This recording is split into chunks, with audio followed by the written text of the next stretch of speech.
Governor diminish black voting power and violate the U.S. Constitution.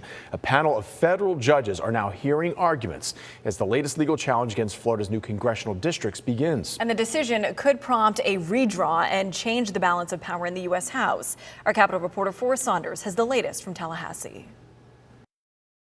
It took a long time to get to this point. The court case was originally filed last year and has been going through the legal proceedings ever since. But here we are on day one of this trial, and it could last up to 2 weeks.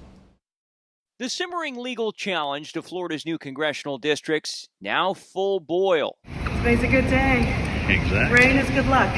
Plaintiffs, Common Cause, the NAACP, and others getting their first day in federal court Tuesday, claiming the 2022 redraw was, quote, intentional racial discrimination that diminished black voting power in Florida and violated the U.S. 14th and 15th Amendments. And I think that we're excited because we believe that federal courts are going to do the right thing and strike down this discriminatory voting map. Their legal argument hinges on former Congressman Al Lawson's old district, CD5.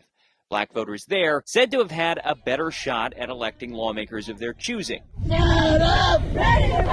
That is until last year, when Governor Ron DeSantis chopped up the area into 4 smaller districts, rejecting 2 options from the legislature.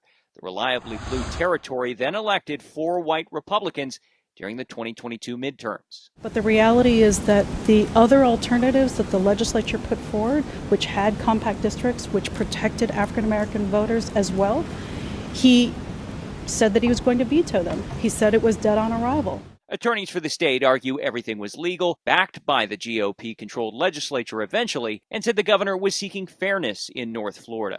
DeSantis defended the move in April of last year. We are not going to have a 200-mile gerrymander that divvies up people based on the color of their skin. That is wrong. That is not the way we've governed in the state of Florida. The governor's office declined to weigh in further on Tuesday, saying instead, quote, our comments will be contained within our legal filings. Good morning.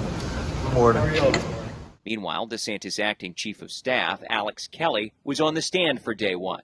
He drafted the governor's map, telling the court DeSantis had a, quote, constitutional objection to the old district and that race wasn't a factor. A 3-judge panel will eventually determine if the current map stands. Their decision, however, could likely get appealed and may end up before the U.S. Supreme Court for a final decision.